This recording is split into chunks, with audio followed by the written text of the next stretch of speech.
Good evening, students. Welcome back to our channel IS Gurukul.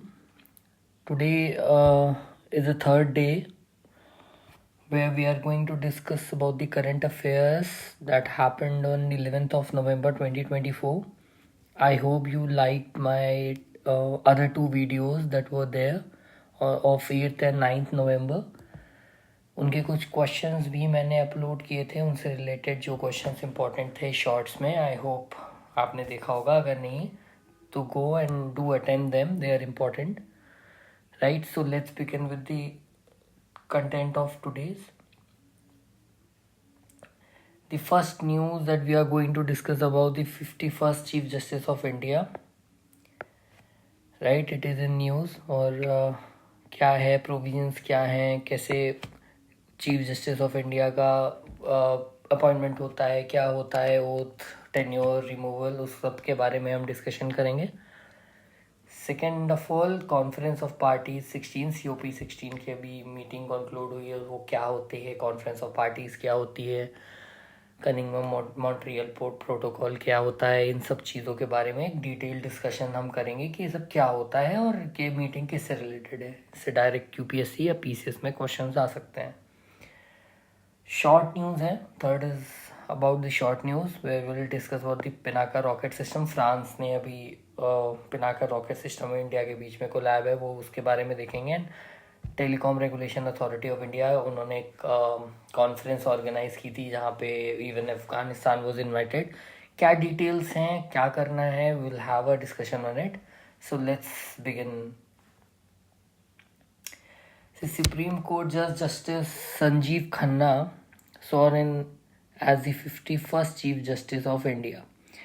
Right. अब नाम को लेके UPSC डायरेक्ट क्वेश्चन तो नहीं पूछता है, पर हाँ PCS या अलग जो अदर स्टेट के एग्जामिनेशन है उसमें कई बार नाम पूछा जा सकता है. सो ध्यान रख सकते हैं आप. संजीव खन्ना, वो उन्होंने ओथ ली है. कई रिमार्केबल जजमेंट में इनका कंट्रीब्यूशन रहा है, जैसे कि कुछ लैंडमार्क जजमेंट है, upholding the sanctity of EVM, scrapping the electoral bond scheme etcetera. एक आर्टिकल 370 के टाइम पे भी इनका जो कंट्रीब्यूशन था वो काफ़ी इंपॉर्टेंट था. क्या होता है chief justice of India, supreme court के जजेस, उनके फंक्शन क्या होते हैं, हिस्ट्री क्या है. Supreme court of India inaugurated on 28 जनवरी 1950. सभी को पता होगा. पहले फेडरल कोर्ट था. गवर्नमेंट ऑफ इंडिया 1935 के एक्ट, आर्टिकल 124 से 127 पार्ट 5 में सारी चीज़ें इंक्लूडेड हैं सुप्रीम कोर्ट से रिलेटेड. प्रेजेंट जो स्ट्रेंथ है सुप्रीम कोर्ट की वो 34 जजेस की है. Originally it was at, parliament increase कर सकती है जो स्ट्रेंथ है सुप्रीम कोर्ट की. तो ये बात आप लोग याद रखेंगे, पार्लियामेंट जो है स्ट्रेंथ इंक्रीज करती है इन टाइम. अभी मतलब 34 है, स्टार्टिंग में 8 थे, फिर 10 हुए, 12, कंटिन्यूसली बढ़ रहे हैं वो. द जजेस of supreme court are appointed by the president. Obviously ये बात भी ध्यान रखने वाली है. इस तरह की माइन्यूट स्टेटमेंट्स में एक छोटे वर्ड का चेंज, वर्ड प्ले करके UPSC क्वेश्चन फॉर्म करती है. As you all know, the chief justice is appointed by the president after the consultation with the जजेस of the supreme court and high court as he or she deems necessary. Obviously मुझे लग नहीं रहा है इसमें कोई बहुत ज़्यादा प्रॉब्लम होनी चाहिए. चीफ जस्टिस अपॉइंट किया था प्रेसिडेंट से, कंसल्टेशन होता है किससे, जजेस of supreme court and high court. वो जिससे भी कंसल्ट करना चाहे इनमें से वो कंसल्ट करके ही अपॉइंट करता है प्रेसिडेंट चीफ जस्टिस को सुप्रीम कोर्ट के. जो अदर जजेस हैं वो भी अपॉइंट किए जाते हैं प्रेसिडेंट के, पर उस केस में कंसल्टेशन किससे होता है, chief justice and other such जजेस of the supreme court and high court as he or she deem necessary. Right. The consultation of chief justice is obligatory in the case of appointment. अच्छा, ये वाला जो बात है ना कि obligatory है जो कंसल्टेशन है चीफ जस्टिस का प्रेसिडेंट के अपॉइंटमेंट, इसमें काफ़ी टाइम से मतलब जजमेंट आ रहे हैं. कभी फर्स्ट जज केस, सेकेंड जज केस, थर्ड जज केस, अभी फोर्थ जज केस हुआ जहाँ पे वो नेशनल जुडिशियल कमीशन बना था, उसको उन्होंने अनकॉन्स्टिट्यूशनल और वॉइड घोषित कर दिया था. तो उन सब के बारे में भी हम लोगों को ध्यान दे के पढ़ने की ज़रूरत है कि कैसे वो जो चीफ जस्टिस के एडवाइस को लेके काफ़ी क्वेश्चंस थे. तो क्या है वो controversy. The supreme court has given different interpretation of the word consultation. ठीक है, पहले जज केस में उसने कहा कि डज नॉट मीन कॉन्फ्रेंस, मतलब कंसल्टेशन है, उन्होंने एक को कंसल्ट किया, उनको उनकी कंसल्टेशन ठीक लगी तो ठीक लगी, अदरवाइज वो बाइंडेड नहीं है उनकी कंसल्टेशन से, कि कॉन्करेंस नहीं है वो कि करना ही करना है, ऐसा नहीं है।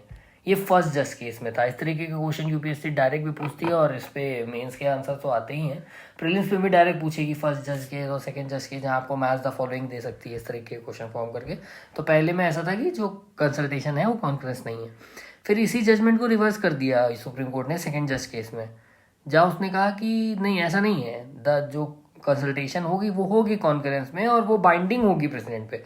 मतलब जो चीफ जस्टिस जो एडवाइस दे रहा है, जो कंसल्टेशन ली जा रही है, वो बाइंडिंग होगी ही होगी प्रेसिडेंट पे, मतलब सुप्रीम कोर्ट की जज को अपॉइंटमेंट को लेके।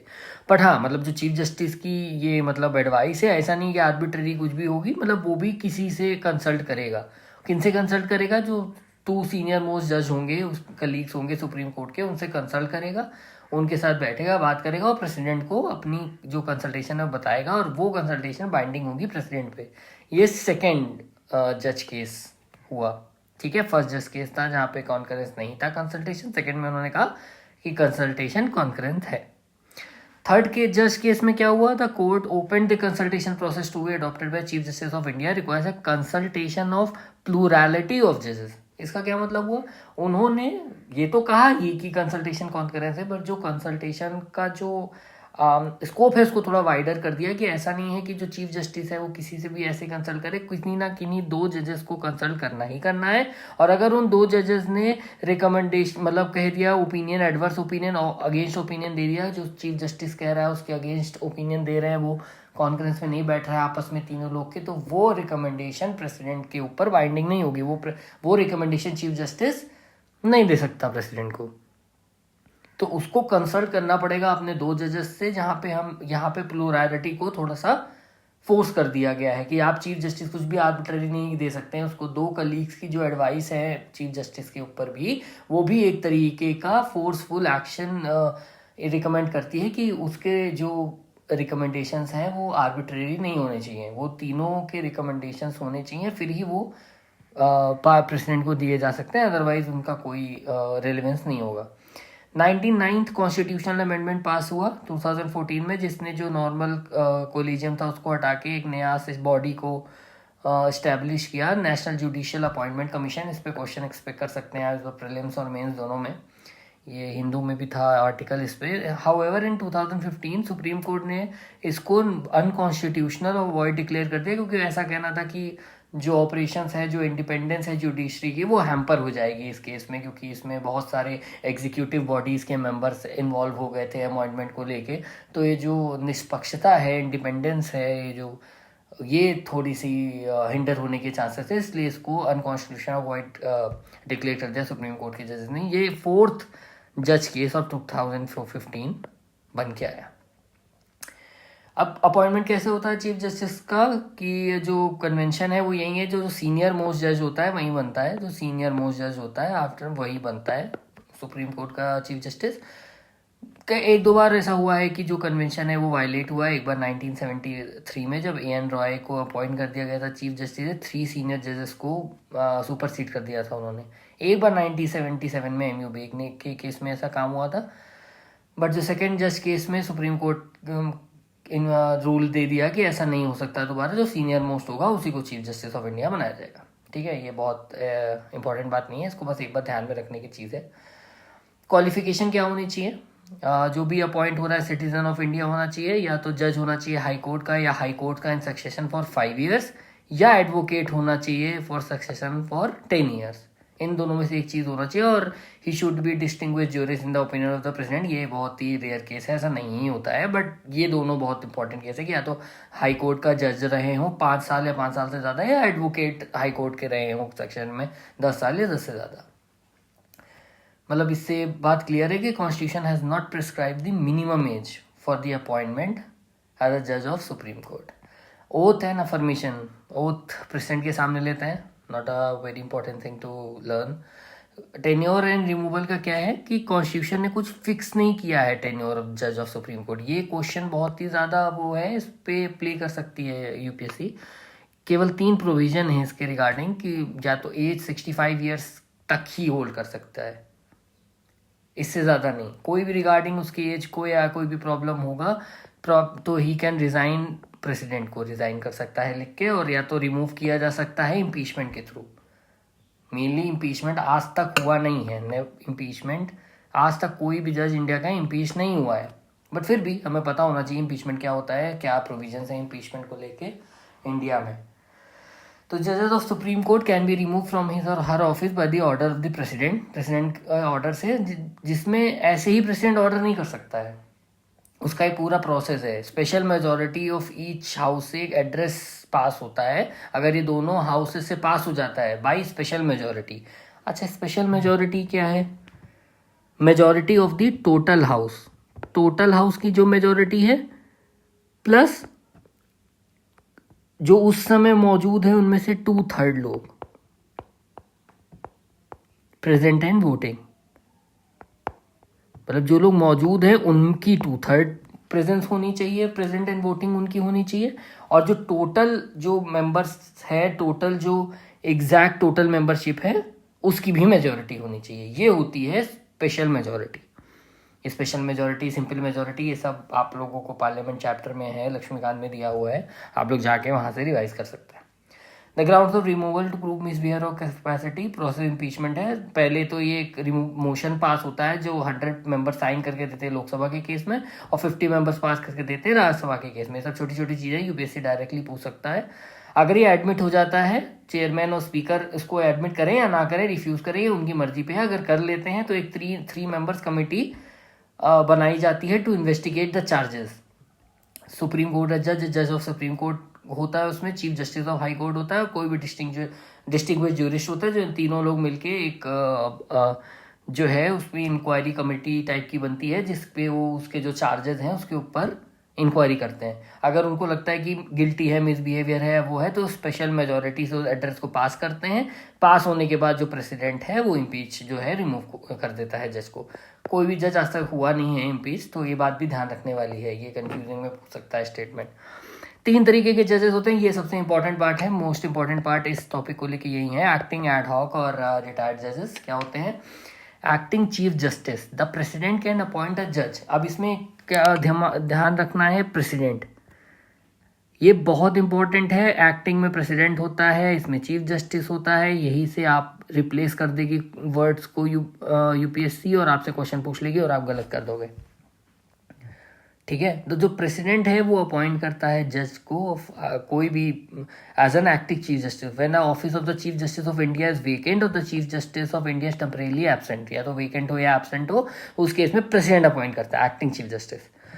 एड हॉक जज कौन सा होता है? जब भी कोरम नहीं है और चीफ जस्टिस को ऐसा लग रहा है कि कोरम पूरा करने के लिए परमानेंट जज का और कोई प्रोसीडिंग है, कुछ काम है, उसको ज़रूरत पड़ रही है, तो सुप्रीम कोर्ट के चीफ जस्टिस ऑफ इंडिया क्या कर सकते हैं?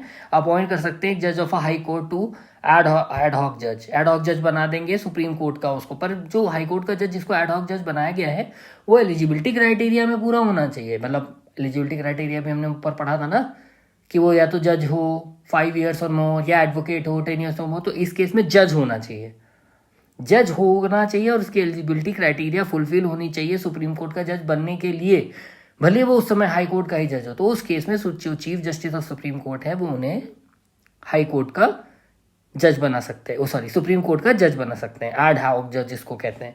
पर ये केवल कंसल्टेशन चीफ जस्टिस का होना चाहिए, और मतलब प्रीवियस कंसेंट होनी चाहिए प्रेसिडेंट की। प्रेसिडेंट को प्रीवियस कंसेंट होनी चाहिए करने से पहले, ऐसा नहीं अपनी मर्जी हुई और एक दिन उठाया और बना दिया, ठीक है। मतलब और जो जज बनेगा वो पहली प्रायोरिटी सुप्रीम कोर्ट के काम को ही देगा अपने बाकी काम से पहले, वो उसकी पहले मीटिंग अटेंड करेगा, वो करेगा, ठीक है। रिटायर्ड जज का क्या है? At any time chief justice of India can request the retired जज ऑफ सुप्रीम कोर्ट और रिटायर्ड जज of high court to act as a जज of supreme court for a temporary period. कभी उनको लग रहा है कि काम है, या उनको कोई इंक्वायरी कमेटी देखनी है, उनको कोई ऑफ सुप्रीम कोर्ट को ज़रूरत है, तो वो जो रिटायर्ड जज है उनको बुला के टेम्परेरी पीरियड के लिए काम कर सकता है। ये भी प्रीवियस कंसेंट से होना चाहिए प्रेसिडेंट के। जो इनके अलाउंसेस होंगे और क्या होंगे वो प्रेसिडेंट डिसाइड करेगा। ये छोटे छोटे वर्ड है, इसमें पार्लियामेंट, चीफ जस्टिस, इस तरीके की चीज़ों से वर्ड प्ले से यूपीएससी खेल सकता है। Now second news today is COP16. Now what is COP16? Is conference of parties, right. इसमें क्या है कि ये पार्टीज़ हैं जो अलग अलग, जैसे COP 16, 28, 29, आपने इस तरीके की कॉन्फ्रेंस ऑफ पार्टीज़ के बारे में सुना होगा, इसके बारे में हम अभी डिस्कस करेंगे। फिलहाल अभी ये कॉन्फ्रेंस ऑफ पार्टी 16 कंक्लूड हुई है जो UN convention on biological diversity पे थी। ये कहाँ हेल्ड हुई है? काली इन कोलंबिया। ये इस तरीके के डायरेक्ट क्वेश्चन UPSC पूछ सकता है प्रीलिम्स में, डायरेक्ट क्वेश्चन आएंगे।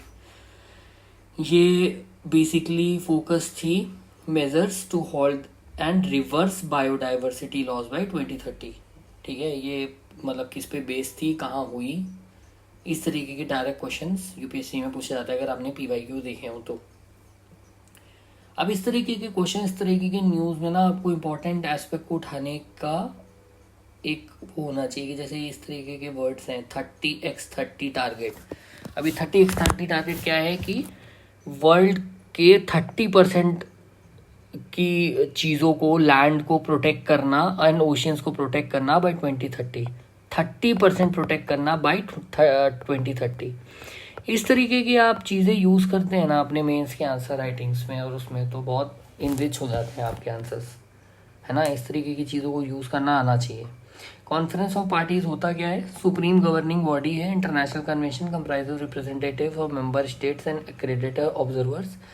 इसका प्राइमरी पर्पस क्या है? इम्प्लीमेंटेशन होना, कन्वेंशन जो बनाए गए हैं या जो जिस तरीके के प्रोमिसेस हुए हैं वो पूरे हो रहे हैं कि नहीं, लीगल इंस्ट्रूमेंट जो अडॉप्ट किए गए हैं, डिसीजन मेकिंग है उनको, उनका प्रॉपर तरीके से इम्प्लीमेंटेशन हो रहा है कि नहीं, इस तरीके का जितनी भी फंक्शनिंग होती है वो कॉन्फ्रेंस ऑफ पार्टीज़ की मीटिंग के थ्रू होती है। अभी एक COP 28 हुआ था UAE में, एक COP 29 हुआ था अज़ेरबैजान में, जिसमें मैंने भी 8 नवंबर का वीडियो बना के जिस पे ऑलरेडी अपलोड किया हुआ है करंट अफेयर्स का, उसमें इस COP 2019 और अज़ेरबैजान के बारे में डिटेल इन्फॉर्मेशन दी गई है, तो आप उसको देख सकते हैं अगर आपने ना देखा हो। इसमें एक इम्पॉर्टेंट एस्पेक्ट ये है कि जो COP 16 है वो रिव्यू कर रहा है कि वो प्रोग्रेस भी रिव्यू करेगा। किसकी प्रोग्रेस रिव्यू करेगा? Convening Montreal global biodiversity framework. Convening Montreal global biodiversity framework. ये फ्रेमवर्क क्या है? ये 2015 में, 2022 में एक कन्वेंशन ऑन बायोलॉजिकल डाइवर्सिटी पे था। ये क्या कन्वेंशन था, किससे रिलेटेड था, इस पे भी अभी हम एक डिटेल डिस्कशन करेंगे। फिलहाल इसकी प्रोग्रेस कितनी है इस पे भी ये कन्वेंशन वर्क कर रहा है, इसकी प्रोग्रेस चेक करने के लिए। इसके लोगों में जो इसका लोगो है वहाँ का एक एंडेमिक प्लांट है, इनिरिडा फ्लावर। ये सब याद करने वाली चीज़ें, डायरेक्ट फैक्चुअल क्वेश्चंस हैं जो पूछे जाते हैं UPSC में। जो कन्विंग मॉन्ट्रियल ग्लोबल बायोडाइवर्सिटी फ्रेमवर्क है, लैंडमार्क अग्रीमेंट है, जो 15th conference of party COP 15 में। देखिए यही सब क्वेश्चन आगे पीछे करके UPSC पूछेगा, COP 15, COP 16, राइट। तो ये इसको पेरिस एग्रीमेंट फॉर नेचर भी बोलते हैं। ये सब वन लाइनर वर्ड्स हैं, ये सब इसके 4 ग्लोबल गोल्स थे 2015 के। रिस्टोर करना इकोसिस्टम को, सस्टेनेबल यूज़, जो बेनिफिट्स हैं उनको इक्विटेबली शेयर करना, एडुकेट मीन्स ऑफ इम्प्लीमेंटेशन, जो भी चीज़ें हैं फाइनेंशियल रिसोर्सेज को उनको ढंग से यूज़ करना और यूटिलाइज करना। लीगली बाइंडिंग नहीं है but still they are really important. तो ये न्यूज़ हमारे प्रीलिम्स और मेंस दोनों के लिए बहुत इंपॉर्टेंट है, that's why I have included it. So बाकी अब लास्टली 2 शॉर्ट न्यूज़ बचती हैं, जिसमें से एक फ्रांस से रिलेटेड है जो इवेल्युएट कर रहा है India's Pinaka rocket system for its requirement. India का एक Pinaka multi barrel rocket system है जिसको फ्रांस जो है कंसीडर कर रहा है, उसको बहुत जल्द आगे रिव्यू करेगा, उनका इवैल्यूएशन करेगा ताकि वो रिप्लेस कर पाए अपना M270 lens rocket unit air LRU rocket system को सर्विस में लाने से पहले। ये एक डायरेक्ट फैक्चुअल क्वेश्चन इससे बनाए जा सकते हैं कि ये पूछा जाएगा कि कौन सी कंट्री इन्वॉल्व है, तो आपको पता होना चाहिए फ्रांस इन्वॉल्व है।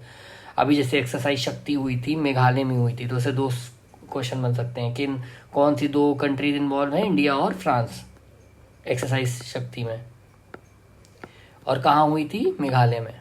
ठीक है, इस तरीके के डायरेक्ट क्वेश्चंस आएंगे। लास्टली एक और शॉर्ट न्यूज़ है जहाँ पे जो telecom regulatory authority of India है उसने south Asian Nations for multilateral event Delhi में ऑर्गेनाइज किया है। South Asian nation for multilateral event in Delhi. इसमें कई सारे एशियन कंट्रीज इनवाइटेड थी, इन पाकिस्तान, अफगानिस्तान, यहाँ इसके जो चेयरमैन हैं अनिल कुमार लाहौती, उन्होंने भी मतलब वो रखा कि कैसे रेगुलेटरी अथॉरिटी टेलीकॉम के थ्रू हमें कनेक्ट रहने की ज़रूरत है, कैसे connectivity is necessary for the cooperation in the new world. इस तरीके की कुछ न्यूज़ हैं जो आप लोगों को पता होनी चाहिए, मेंस और प्रीलिम्स के पॉइंट ऑफ व्यू से इम्पोर्टेंट है। COP16 पिनाका, नाउ ये try, and one lastly supreme court जज एंड इट्स स्टैटिक पार्ट। ये सारे ही रेलिवेंट टॉपिक्स इसमें क्लियरली कवर किए गए हैं। आई होप आपको ये वीडियो अच्छी लगी। Please like, subscribe and comment, और any suggestion would be welcome.